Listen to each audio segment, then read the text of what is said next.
Hello, and welcome to the My BFF Business Leaders Podcast, your new secret weapon for business success. Sponsored by My BFF Social Media, Marketing, and Advertising. Make sure to hit subscribe. Now let's get started. Welcome back to the Deep Dive. Today, we're jumping straight into something often labeled a soft skill. Right. But the data really shows it's more like a lethal competitive weapon, communication. Mm-hmm. Specifically, we're looking at the maybe unexpected power of silence in business and the cost. Yeah, it's fascinating because, we see companies pour millions into really sophisticated marketing, sales training, product development. All the strategic stuff. Exactly. All that effort. And yet it can just be instantly undercut by one seemingly small failure. Which is it? Just not responding, failing to get back to someone, a client, a partner, anyone in, a reasonable time. And in today's world, being so connected. That silence, it's not neutral anymore. It's definitely an active signal. It says something. Okay, let's unpack this then. The sources we've pulled together for you, they really reveal that communication isn't just like the glue holding relationships together. No, it's more fundamental. It seems to be the clearest signal of how organized a business is internally and maybe even professional character. That's a good way to put it. So our mission today for you is to see how simple attentiveness, just responding, becomes this top-tier competitive advantage, how it builds that reputation. Reliability. Trust. That's the bedrock. When you look at successful deals, successful partnerships, and the material we reviewed, the common thread isn't just results. No, results are table stakes, often. Right. It's reliability. And responsiveness seems to be the clearest way you actually show that reliability. It really is. It's like professionally saying, I see you, this relationship, this interaction, it matters to me. You mentioned signals. Can we talk about that? Like framing it as a costly signal. Yeah, absolutely. So in signal theory, a costly signal is one that's, it's hard to fake. It requires real resources or commitment. Okay. So if a company or even an individual professional consistently responds quickly and clearly, they're basically signaling, look, we have our act together, we have the systems, the bandwidth, maybe even the financial stability to handle this properly. I like that framing. Yeah. It de-risks things for the client, doesn't it? Because they're not just buying a product or service. No, they're buying stability, respect.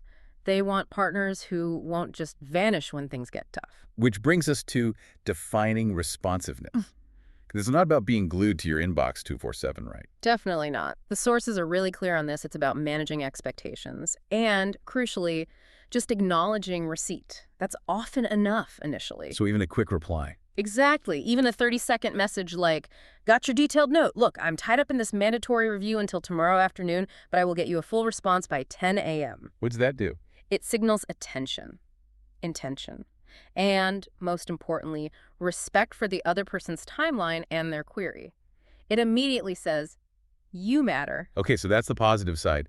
Now, let's pivot. What happens when that communication just stops? When there's silence? Yeah, this is where it gets tricky. We tend to excuse it, right? Oh, they're just busy. Everyone's busy. Exactly. But the sources, they really dive into the psychological impact, the damage that silence causes. Some of the research calls it the disengagement calculus. That's right.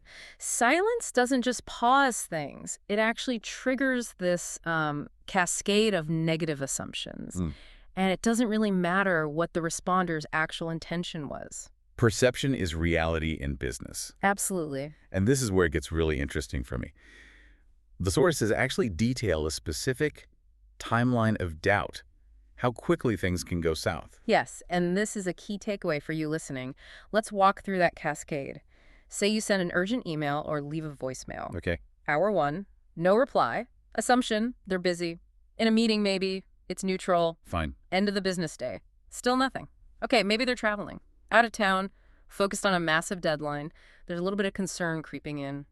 Minor concern. Right. Still giving them the benefit of the doubt. But then you hit 24 to 48 hours later, no reply. This is the tipping point. What happens? The assumption shifts. It goes from external factors, they're busy, to internal ones. They're disorganized, they forgot. Or worse, they're prioritizing someone else over me. Ouch. And if it goes beyond 48 hours, that's what one source called the confidence cliff. Confidence cliff. Okay. Yeah. The conclusion, fair or not, is pretty much formed.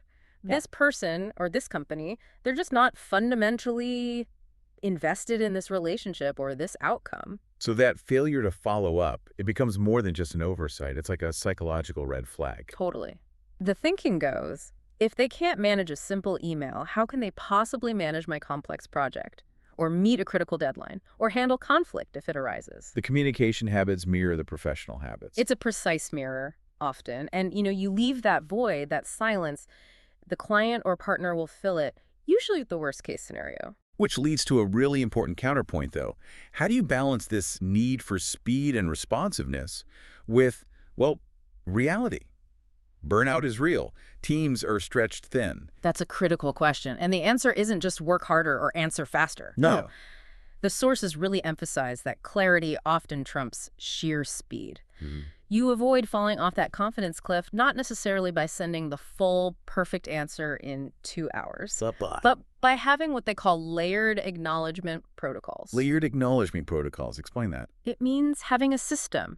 Maybe it's partly automated, maybe it's an assistant, but something handles the immediate acknowledgement. Oh, okay. That simple, we got it, we're on it, expect a detailed response by X time. That buys the professional the breathing room they need to give a proper, thoughtful response later. So it's about signaling, I've registered your priority. Precisely. That simple act interrupts that negative timeline of doubt before it even really gets started. Which brings us nicely to the next point. From the sources, this idea of communication as fundamentally courtesy, character even. Yes. In a business context, it really is ethical. Returning calls promptly, sending updates. These aren't just tasks. They're basic forms of professional respect. And when someone doesn't respond consistently, boy, it feels personal, doesn't it? It absolutely does. Whether intended or not, the message received is often, my time, my priorities, they're just more important than yours. And that's corrosive over time. Hugely destructive, just like in personal life, right? These repeated patterns of what feels like disregard, they cause real damage. That loyalty capital gets spent. And it's incredibly hard to earn back once it's gone. Exceptionally hard. Which is why transparency is positioned as such a powerful tool in the sources, especially when things aren't going perfectly. We tend to think transparency is about sharing wins, but you're saying it's more powerful with challenges. Far more powerful, often. Being upfront about a challenge, a delay, maybe a resource constraint, it actually strengthens your position, counterintuitively, because clients value honesty way more than silence. If you proactively tell a client, look, we've hit a snag with X, it might impact the timeline by Y days, here's our plan. Okay. Even if the news is bad, it signals integrity. It signals you're in control, you're managing it, you're not hiding.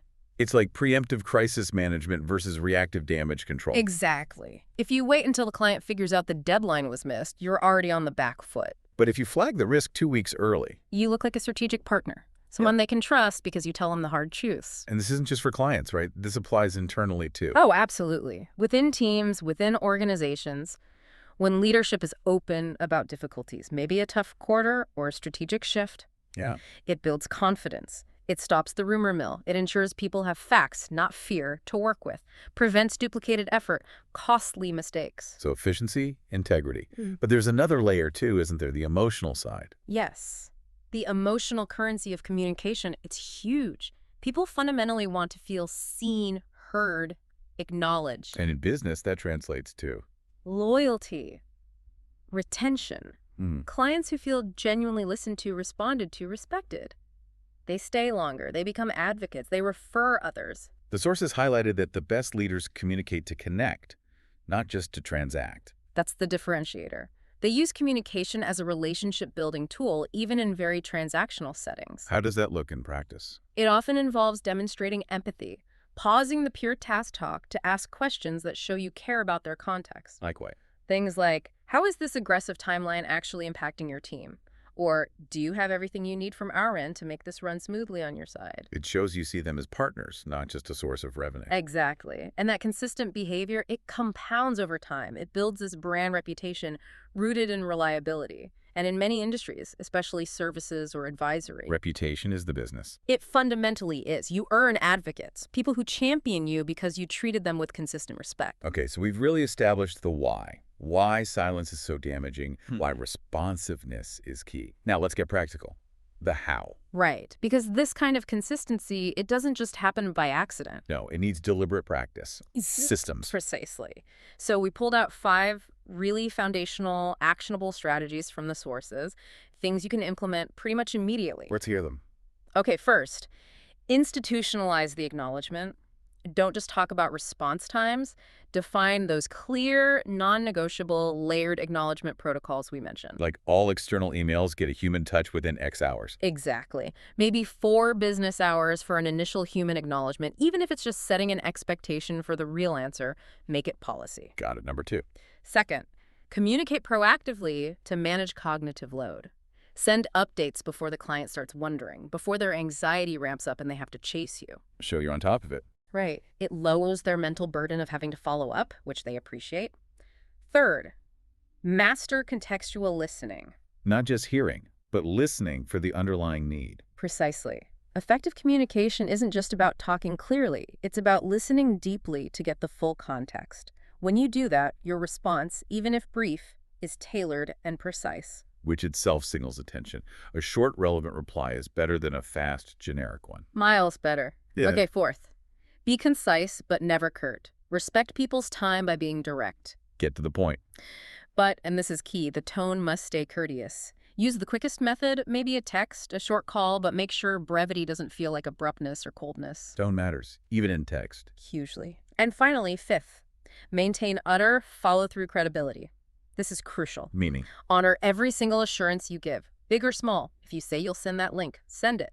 If you promise to schedule that call, schedule it. The small promises build trust for the big ones. Exactly.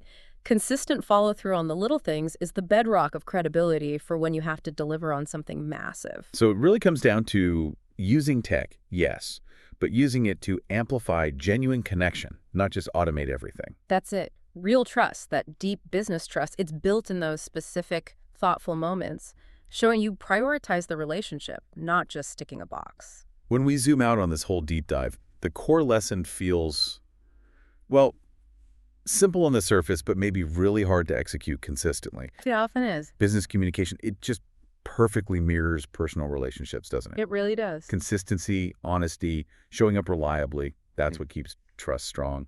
And when that responsiveness breaks down, The fracture can be incredibly difficult, sometimes impossible to repair, whether it's a key partnership or a valuable client. that silence tells a story. It always tells a story. And usually it's a narrative of indifference, maybe distraction, maybe disrespect. But the businesses, the leaders who manage communication with real care, with consistency, They gain more than just clients. they gain advocates. They earn this deep loyalty that, honestly, no marketing budget on earth can actually buy. So a final provocative thought for everyone listening. Yeah, think about your own professional world right now. Ask yourself, which relationships, maybe internal with a crucial team member, maybe external with a major client, which ones are quietly, slowly dissolving right now? Not because of some big blow up. But because of simple neglect. Simple strategic neglect in communication. Where is silence doing its quiet damage?